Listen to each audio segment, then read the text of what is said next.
আমরা কম বেশি সকলেই মানুষের হাতের তৈরি দূরবীক্ষণ যন্ত্র দেখেছি, কিন্তু জানেন কি মানুষের তৈরি সবচাইতে বড় দূরবীক্ষণ যন্ত্রের নাম কি?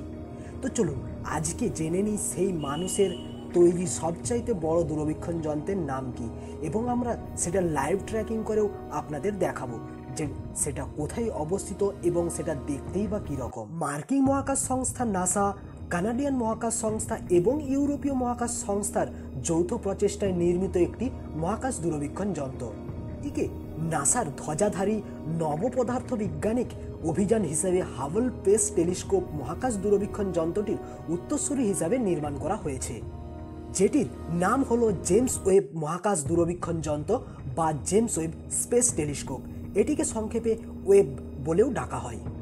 পূর্ব নির্ধারিত সময়সূচি অনুযায়ী জেমস ওয়েবকে 2021 সালে 25শে ডিসেম্বর তারিখে দক্ষিণ আমেরিকার পূর্ব উপকূলে বিষুবরেখার কাছে ফরাসি গায়ানার ক্রু শহরে অবস্থিত গায়ানা মহাকাশ কেন্দ্র থেকে ফরাসি বাণিজ্যিক রকেটে উৎক্ষেপণ কোম্পানি আরিয়ান স্পেসের তত্ত্বাবধানে একটি আরিয়ান 5 রকেটের মাধ্যমে সফলভাবে উৎক্ষেপণ করা হয়।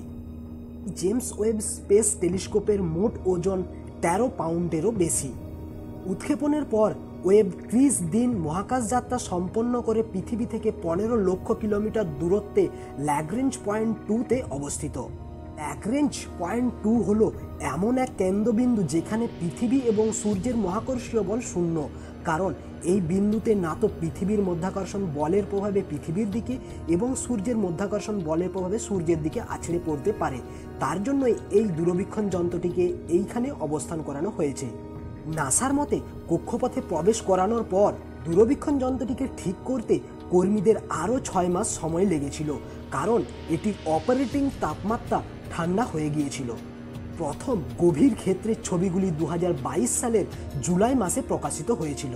দূরবীক্ষণ যন্ত্রটি ল্যাগ্রেঞ্জ পয়েন্ট 2-তে পৌঁছানোর পর সেটিতে অবস্থান করে সব সময় পৃথিবীর অন্ধকার পার্শ্বে থেকে পৃথিবীর সাথে সাথে একই সময়ে বছরে একবার সূর্যকে প্রদক্ষিণ করবে। জেমস ওয়েব টেলিস্কোপটি বহু কিছু অজানাকে জানতে সাহায্য করেছে। ইতিমধ্যে তার ঝুলিতে বহু কিছু আবিষ্কার রয়েছে, যেমন প্রাচীনতম এবং সবচেয়ে দূরবর্তী ছায়াপথের আবিষ্কার, মহাবিশ্বের প্রাথমিক পর্যায়ে গ্রহ ও নক্ষত্রের সৃষ্টি এবং আদিম ছায়াপথের জন্ম সম্পর্কে তথ্য। এছাড়াও বহু ব্ল্যাক হোল এর আবিষ্কারও করেছে তিনি। বর্তমানে 2025 সালে একটি ব্ল্যাক হোল আবিষ্কার করেছে, যেটি আমরা আগের ভিডিওতে আলোচনা করেছি। আপনারা চাইলে সেটি আই বাটনে ক্লিক করেও দেখতে পারেন। জেমস ওয়েব স্পেস টেলিস্কোপের কাজের ফলে মহাবিশ্বকে জানতে বহু সুবিধা হয়ে। তো চলুন এবার একবার লাইভ ট্র্যাকিং করে দেখে নিই এটা বর্তমানে কোথায় রয়েছে, এটার কীরকমভাবে কাজই বা করছে। তো চলুন আমরা একবার লাইভ ট্র্যাকিং করে দেখে নিই। তো আমরা এখন চলে আসলাম নাসার ওয়েবসাইটে। তো এবার দেখে নিই জেমস ওয়েব স্পেস টেলিস্কোপটি বর্তমানে কীরকমভাবে কাজ করছে। তো এই হচ্ছে আমাদের জেমস ওয়েব স্পেস টেলিস্কোপ।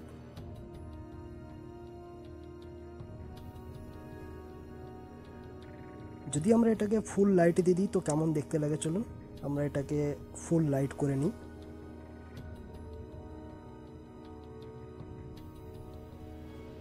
তো দেখতেই পাচ্ছেন ফুল লাইট করে নেওয়ার পর এটা ঠিক এই রকম দেখতে লাগে।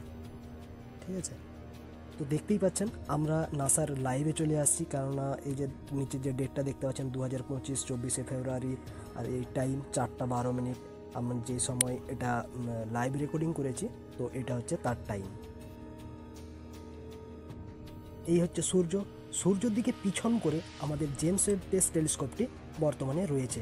এর পিছনে যে সোলার প্যানেলটি রয়েছে এটি এই জেমস ওয়েব স্পেস টেলিস্কোপটিকে সূর্যের আলো থেকে পুরোটি এটি চালনা করায়।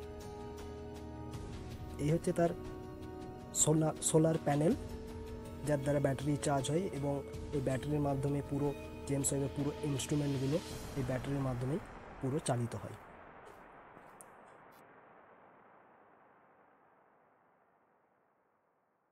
আর এটি সূর্যের দিকে পিছন করে রাখার এইটি কারণ সূর্যের যে এত তেজ, তার ফলে পুরো ইনস্ট্রুমেন্ট খারাপ হয়ে যাওয়ার কারণে পিছনের জেমস ওয়েব স্পেস টেলিস্কোপের পিছনে হট শিল্ড লাগানো রয়েছে।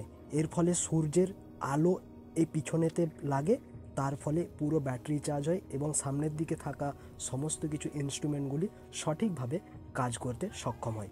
আর আর এটাকে আমরা যদি ছোট করে দেখি,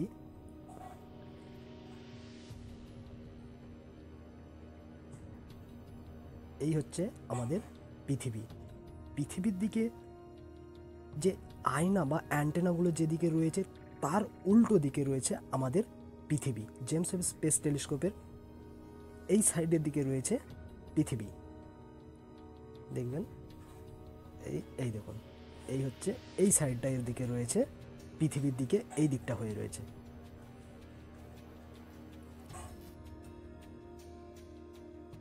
এই হচ্ছে জেমস ওয়েব এর কক্ষপথ।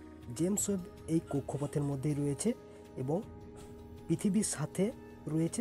পৃথিবী যেমন সূর্যকে একবার প্রদক্ষিণ করতে 365 দিন সময় নেয়, ঠিক একই রকমভাবে জেমস ওয়েবও সূর্যকে প্রদক্ষিণ করতে 365 দিন সময় নিয়ে থাকে।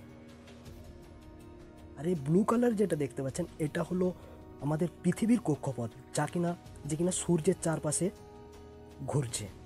এই হলো আমাদের পৃথিবী, এই হচ্ছে আমাদের সৌরমণ্ডল, যেখানে আমাদের নানা রকম গ্রহ উপগ্রহ বর্তমানে রয়েছে। আমরা যদি এটাকে ছোট করি, এই হচ্ছে সূর্য, এই হচ্ছে আমাদের ছায়াপথ। আমরা যে ছায়াপথের মধ্যে রয়েছি, এই হচ্ছে তার ছায়াপথ। তো বন্ধুরা, কেমন লাগলো ভিডিওটি নিচের কমেন্টে জানাবেন। আর যদি ভিডিওটিকে ভালো লেগে থাকে তো একটি লাইক করবেন। আর এই ধরনের ভিডিও যদি দেখতে ভালো লেগে থাকে তাহলে চ্যানেলটিকে সাবস্ক্রাইব করে রাখবেন। দেখা হচ্ছে পরবর্তী নতুন কোনো ভিডিও নিয়ে। ততক্ষণ অবধি সুস্থ থাকবেন, ভালো থাকবেন, টাটা।